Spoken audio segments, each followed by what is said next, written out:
हमारे बहुत से राजनेताओं को ये भी पता नहीं है कि विभीषण कौन था। मैं नाम नहीं लूंगा, मैं इशारा कर रहा हूं, आप समझ जाएंगे। श्री वीपी सिंह का जब झगड़ा हो गया कांग्रेस से और वो कांग्रेस से निकल आए, तो उस समय जो कांग्रेस के सर्वे सर्वा थे वो एक दिन अपने मित्रों के साथ बैठे हुए थे और मित्रों में से किसी ने कहा कि वीपी सिंह तो विभीषण बन गए। तो उन नेता ने पूछा कि ये विभीषण कौन था। उन्हें नहीं पता, मैं उन्हें दोष नहीं देता, लेकिन भगवान राम ने विभीषण को राज्य सौंपा था। उसने सोचा माता जी को गणित का चमत्कार दिखा दिया जाए। जोधपुर का लड़का अपनी माता से बोला, माँ बताओ कितने लड्डू हैं? माँ बोली 2। बेटा बोला ऐसे नहीं, गिन के बताओ, हम सिद्ध करेंगे। माँ 2 नहीं 3 है।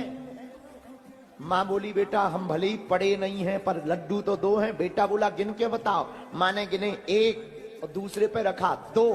बेटा बोला 2 और 1 3। बाप वहीं बगल में बैठा था, वो भी राजस्थानी था। बाप ने कहा बेटा तू सही कह रहा, माँ तेरी अनपढ़ है, इसको कुछ नहीं आता। लड्डू 3 हैं, 1 मैं खा लेता हूं, 1 तेरी माँ खा लेगी, तीसरा तू खा लेना।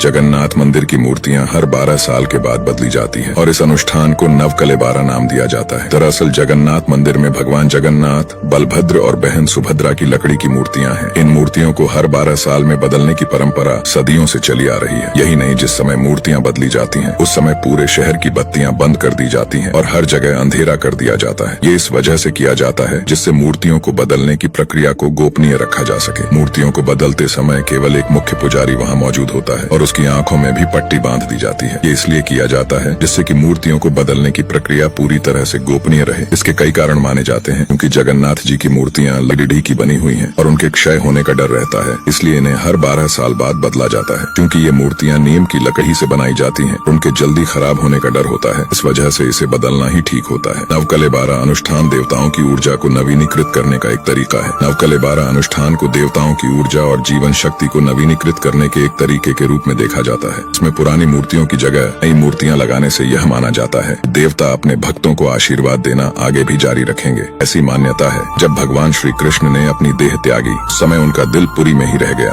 आज भी मूर्तियों के बीच ब्रह्म रूप में मौजूद हैं।